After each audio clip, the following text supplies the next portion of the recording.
Selamat pagi, Bapak Ibu Saudara-saudara, kita akan masuk dalam renungan harian. Mari kita berdoa. Ya Tuhan, Allah Bapa kami di dalam Yesus Kristus, kami hendak membaca dan merenungkan firman-Mu, urapi hati dan pikiran kami. Di dalam nama Tuhan Yesus Kristus kami berdoa. Amin. Bapak Ibu Saudara-saudara, bacaan yang hendak menjadi dasar renungan kita terdapat di dalam Matius 15 ayat 21 sampai ayat yang ke-28. Dan temanya adalah teladan iman perempuan Kanaan. Ayat mas yang menjadi dasar renungan kita terdapat pada ayat yang ke-27. Kata perempuan itu, benar Tuhan, namun anjing itu makan remah-remah yang jatuh dari meja tuannya. Bapak Ibu Saudara-saudara, bacaan kita di dalam Injil hari ini yaitu Matius 15 ayat 21 sampai 28, di mana menceritakan Yesus bertemu dengan perempuan Kanaan yang dianggap musuh orang Yahudi. Mereka dianggap orang Kanaan sebagai bangsa kafir. Sehingga kita bisa melihat bagaimana sikap para murid-murid. Mereka menunjukkan sikap yang tidak suka terhadap perempuan Kanaan itu. Dan mereka berkata, murid-murid berkata, suruhlah ia pergi.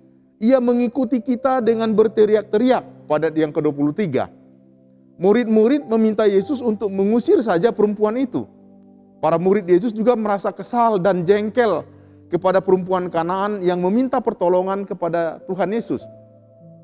Para murid-murid sangat terganggu dengan suara perempuan itu. Para murid tidak memperlihatkan sikap yang belas kasihan kepada perempuan itu. Tetapi mari kita lihat bagaimana sikap Tuhan Yesus sendiri. Yesus sama sekali tidak menjawab doa perempuan Kanaan tersebut. Tetapi ini bukan berarti dia tidak mendengarkannya. Yesus menjawab seperti yang tertulis pada ayat yang ke-26. Yesus mengatakan tidak patut mengambil roti yang disediakan bagi anak-anak dan melemparkannya kepada anjing. Kalau kita bisa melihat jawaban ini mungkin menurut kita kata-kata yang kasar. Kata-kata yang tidak manusiawi karena menyamakan manusia dengan seekor anjing. Apalagi yang mengucapkannya Tuhan Yesus lagi. Dan ternyata Bapak Ibu Saudara-saudara, perempuan itu tidak memperlihatkan sikap yang ketersinggungan. Justru yang terjadi perempuan itu menanggapi dengan kepercayaan kepada kuasa Yesus. Dia mengatakan, benar Tuhan. Tetapi anjing yang di bawah meja itu juga makan remah-remah yang jatuh dari meja tuannya. Sehingga kita juga tidak langsung berpikiran yang aneh menanggapi ucapan Yesus ini. Sebab Yesus membaca situasi yang terjadi ketika itu. Sebab pada waktu itu Yesus berada di posisi di rumah yang mungkin adalah rumah seorang Yahudi. Sementara yang datang meminta kesembuhan itu adalah seorang perempuan dari kebudayaan Yunani. Yang bagi orang Yahudi itu adalah bangsa kafir. Bagi orang Yahudi kata anjing itu digunakan pemakaian untuk merujuk kepada orang kafir. Begitu pula sebagaimana amanat agung Tuhan Yesus yang mengatakan kamu akan menjadi saksiku di Yerusalem dan seluruh Yudea dan Samaria dan sampai ke ujung bumi. Dalam Kisah Para Rasul 1 ayat yang ke-8. Artinya berita keselamatan dari Yesus adalah diperuntukkan untuk seluruh umat manusia. Bukan hanya saja kepada orang Israel. Namun ketika kedatangan perempuan itu, Yesus ingin menyatakan bahwa belum datang waktunya, belum tiba waktunya berita itu sampai kepada bangsa lain. Tetapi Yesus melihat ternyata kepercayaan perempuan itu walaupun saatnya belum tiba, namun imannya sanggup menembus batas-batas kemanusiaan, menembus batas bangsa dan budaya.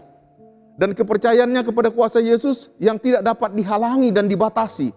Bahwa segala sesuatu mungkin bagi Allah. Bapak Ibu Saudara-saudara, kelebihan dari perempuan Kanaan itu adalah kemampuannya memahami ucapan perkataan Tuhan Yesus bukan seperti yang dipahami oleh orang Farisi atau ahli Taurat yang begitu keras di dalam kebodohan mereka. Di dalam Matius 15 ayat 27 mengatakan perempuan itu melanjutkan jawabannya dengan berkata, benar Tuhan. Bahkan anjing itu pun memakan remah-remah yang jatuh dari meja tuannya. Kalimat ini sekali lagi menunjukkan kerendahan hati. Dia setuju dengan apa yang dikatakan oleh Yesus.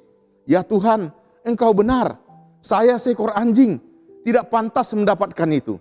Dan itu benar. Tetapi anjing itu pun berhak mendapatkan remah-remahnya.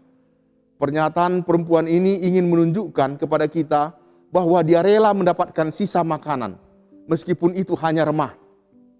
Dan tanpa kepura-puraan, perempuan itu tahu siapa Yesus itu. Oleh karena itu, dia tidak marah, tetapi tetap merendahkan diri di hadapan Tuhan. Ini adalah kesaksian iman yang luar biasa. Dan dengan sikap iman yang demikian, Yesus mengabulkan permintaannya. Pada ayat yang ke-28 menuliskan, "Hai ibu, besar imanmu, maka jadilah kepadamu seperti yang engkau kehendaki."